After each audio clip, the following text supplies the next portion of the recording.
പുന്നാട് നിവേദിത വിദ്യാലയത്തിൽ വെച്ച് വിദ്യാർത്ഥികൾക്കായി നടത്തിയ കരാട്ടെ അവധിക്കാല പരിശീലന ക്ലാസിൻ്റെ സമാപനവും ഗഡ്ഖ പരിശീലനത്തിൻ്റെ ആരംഭവും നടന്നു. ടാൻഡ പ്രസിഡന്റ് AK പുരുഷോത്തമൻ, ടാൻഡ മുൻ എക്സിക്യൂട്ടീവ് അംഗം വിൻസെന്റ് ആർളം, ഗഡ്ഖ നാഷണൽ കോച്ച് ജീവരാജ്, കായിക അധ്യാപിക K സുനിത എന്നിവർ ചടങ്ങിൽ പങ്കെടുത്തു.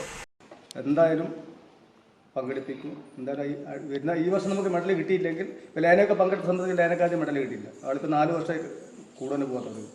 ആദ്യത്തേതിന് മെഡൽ ഫസ്റ്റ് ബ്രോൺസേനും അത് ആദ്യത്തെ വർഷം അവൾ കരാട്ടെ തൈക്കൊണ്ട് ഒരു വർഷം പഠിച്ച എൻ്റെ കൂടെ. അങ്ങനെയാണ് പോയിട്ട് നിങ്ങൾക്ക് നാഷണൽ 29 സ്റ്റേറ്റ് ഉണ്ട്. എത്ര പാർട്ടിസിപ്പൻസ് ഉണ്ടാകുന്നില്ല. നമ്മൾ സാധാരണ നടക്കുന്ന മത്സരമൊന്നുമല്ല. ഓരോ സ്റ്റേറ്റിൽ നിന്ന് എല്ലാ കാറ്റഗറി, നോർത്ത് ഇന്ത്യയിൽ എല്ലാ കാറ്റഗറി 6 വയസ്സ് മുതൽ മത്സരമുണ്ട്. കുട്ടികളെ രക്ഷിതാക്കൾ കൂട്ടിയിട്ടുണ്ട്. അപ്പോൾ അത്ര കുട്ടികളെടുക്കുന്ന മത്സരത്തിലാണ് നമ്മൾ ഈ മെഡൽ എടുക്കുന്നത്. ആദ്യമൊക്കെ മെഡൽ കിട്ടിയില്ല. കഴിഞ്ഞ വർഷമാണ്, അതിന് മുമ്പിലത്തെ വർഷമാണ് അവർ ആദ്യം ബ്രോൺസ് അടിച്ച്, പിന്നെ സിൽവർ കിട്ടി, ഇപ്പോൾ ഗോൾഡായി. അപ്പോൾ അവർക്ക് 14 വയസ്സ് തികയാത്തതുകൊണ്ടത് കേലോ ഇന്ത്യയിൽ പോകാൻ പറ്റുന്നത്. അല്ലെങ്കിൽ അവരിപ്പോൾ ഈ കഴിഞ്ഞ വർഷം അടുത്ത വർഷം 14 വയസ്സ്, അപ്പോൾ അവിടെ കേലോ ഇന്ത്യയിലേക്ക് പോകുന്നു. ഇവരെ കേലോ ഇന്ത്യയിൽ മെഡൽ അടിച്ച് കഴിഞ്ഞാൽ ഗോൾഡ് അടിച്ച് കുട്ടി 5 ലക്ഷം റുപ്യാണ് സെൻട്രൽ ഗവൺമെൻറ് കൊടുക്കുന്നത്. 5 ലക്ഷം, 3 ലക്ഷം, 2 ലക്ഷം. അത് കുട്ടികളെ അക്കൗണ്ടിലേക്കാണ് പോകുന്നത് പൈസ. അപ്പോൾ നിങ്ങൾ വരിക കരാട്ട മാത്രമല്ല നമ്മളിവിടെ പഠിപ്പിക്കുന്നത്. ഇപ്പോൾ ഗഡ്ക ഇപ്പോൾ ഇതിൽ സ്റ്റാർട്ടാകുന്നതാണ്. തങ്ട എന്ന് പറഞ്ഞ വേറൊരു ഗെയിമുണ്ട്. അത് മണിപ്പൂരി ആയോധന, അതിൻ്റെ കോഴ്സിനെ ഇപ്പോൾ പോകുന്ന റഫറി കോഴ്സ്. ഗഡ്ക ആയോധന കലയുടെ പ്രദർശനവും കരാട്ടെ പരിശീലനത്തിൽ പങ്കെടുത്ത വിദ്യാർത്ഥികൾക്കുള്ള സർട്ടിഫിക്കറ്റ് വിതരണവും നടന്നു.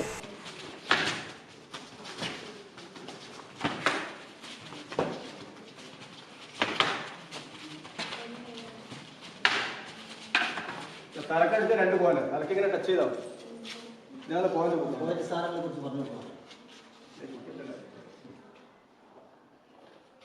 ഇങ്ങനെ വെച്ചാൽ ഇത് ബ്ലോക്ക് ഇതടിച്ച് ഒരു പ്രാവശ്യം അറ്റാക്ക് ചെയ്യാൻ പോകും. പിന്നെ ഞാൻ അറ്റാക്ക് ചെയ്യാൻ പോകും. ഞാനൊരു പ്രാവശ്യം കേട്ടോ, ഇനി അവിടെ അറ്റാക്ക് ഓക്കെ. ഞാൻ അറ്റാക്ക് ചെയ്യുന്ന പോയിന്റ് 2 പോയിന്റ് തലക്കിങ്ങനെ ടച്ച് ചെയ്താൽ മതി. ഇവിടെ 2 പോയിന്റ്, ഇവിടെ 2 പോയിന്റ്, ഇവിടെ 1 പോയിന്റ്. ഇതൊന്നുമല്ല സ്പീഡ്, ഭയങ്കര സ്പീഡായിരിക്കും. ഇതിന് സ്പീഡ് കുറവായിരിക്കും. ഇന്നോട് ചെയ്തത് ഇത് മാത്രം ചെയ്യാം. ഈ സൈഡ്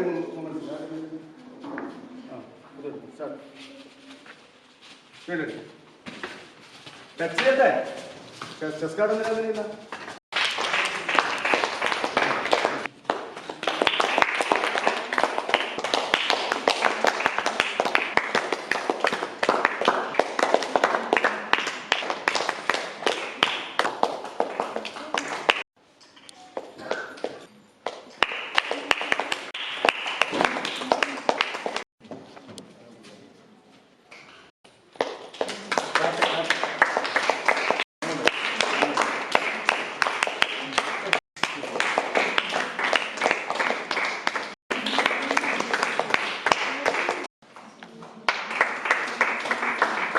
ചടങ്ങിൽ school manager KP Rahul, school vice principal K Rajila എന്നിവർ സംസാരിച്ചു. News bureau, Iritty.